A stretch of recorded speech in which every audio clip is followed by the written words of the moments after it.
Peace be with you, my brother, my sister. This is Mommy E, your favorite grandma. And to my Muslim brothers and sisters, I wish you Ramadan Mubarak. Today, I declare blessings to you and to your family. On this episode, I am going to make another reaction to Sheikh Ahmed Deedat. On the video, Allah Cried Funny Story by Ahmed Deedat. So, without further ado, let's watch this.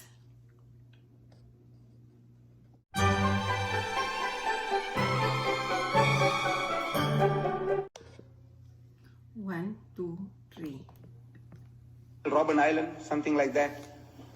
So he says, man, leave it out. But now since they started learning our language and challenging us in our mother tongue,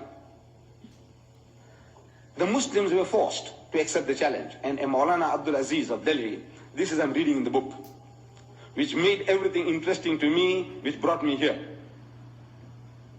That Maulana Abdul Aziz of Delhi, he was forced to accept the challenge. It was a certain reverend founder who was the head of that movement, missionary movement. And according to the appointed time and date, the debate started. The reverend started the debate with requesting the Maulana. Maulana means our Shaykh or Imam in our language, you see, in the language of the Indian Muslim. He said, Maulana Sahib, telling him in Urdu, sir, respected Maulana, get started. Start the ball rolling. So the Maulana said, you see, look, you are our elder brother. In other words, Christianity precedes Islam by 600 years. So you are 600 years senior to us. So as such, you have the first preference. Christianity was before Number two, Islam. He said, look, you are our guest. No doubt an unwelcome guest, but a guest at that. So as such, again, you have the first preference. So the reverend was forced to start the debate. And he started with a question. He says, Maulana Sahib, speaking in Urdu, Maulana Sahib, where is your Prophet Muhammad now? So the Maulana, after a pause, he replied that he is in Jannatul Firdaus, in heaven, blessed heaven with God Almighty. Out of that answer came the second question. He said, all right. Tell me now, where was he when his grandson Hussein was martyred at Karbala? So the Maulana again thought for a moment, and he again replied, he was still in Jannatul Firdaus, in blessed heaven with God Almighty. Out of that answer came the third question. I'm reading this in the book. He said, all right, now Maulana Sahib, look, if your Muhammad was with his Allah, as you say, and while his grandson was being butchered, Shaheed, at Karbala, didn't he ask his Allah for help? He said, look, my grandson is being butchered, please. Have mercy on him, save him. So there was a long pause. And the reverend couldn't hold his peace. He started stamping his feet. Come on. Didn't he? Didn't he ask his Allah for help? Because if somebody is bullying me, and if I have a young heavyweight champion next to me, I say, look, man, Akhi, please, man, help me, save me. So didn't he ask his Allah for help? So after a long pause, the Maulana said, yes, he did. He did. So what did he say? We know he wasn't saved. What did Allah say? And there was an inordinate pause, undue pause. So the reverend again started stamping. Come on. What did he say? So the Maulana said, Allah cried. He cried. So what? Allah cried? He said, yes. He said, I couldn't save my own son, Jesus. How can I save your grandson?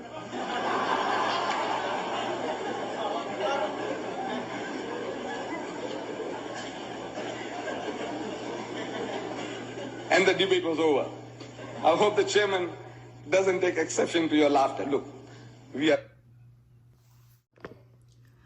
What a smart and witty sense of humor by the Sheikh Deedat. That ending punchline, I couldn't save my son Jesus. How could I save your grandson? That killed it. And to the Muslims and to Sheikh Ahmed Deedat, that is a total mockery of the belief of the Christians. For the Catholic reaction, come to think of it, that killing punchline, I couldn't save my son Jesus. How could I save your grandson? On the viewpoint of the Christians, that statement is an affirmation of two beliefs by the Christians that Muslims vehemently deny. Number one, it affirms that Jesus is his begotten Son. And number two, it affirms that Jesus indeed was crucified on the cross and died, which our brothers and sisters Muslims do not accept. I think those are only the 2 points that I want to bring up on this video. And as closing statement,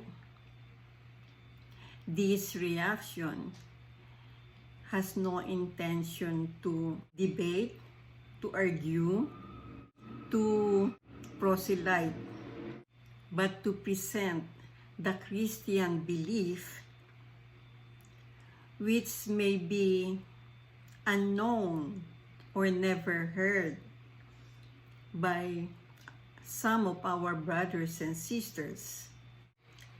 Time and time again, I always say, let us have respect at all times. Let us treat each other as truly brothers and sisters, because we live under the same sky, we breathe the same air, we live on the same earth, we look up at the same moon. We are brothers and sisters. I hope I have made my point across. And I wish you again, brothers and sisters, all blessings, all the best of God's blessings. And thank you for watching. If you are touched or blessed by this video, please give me a big thumbs up.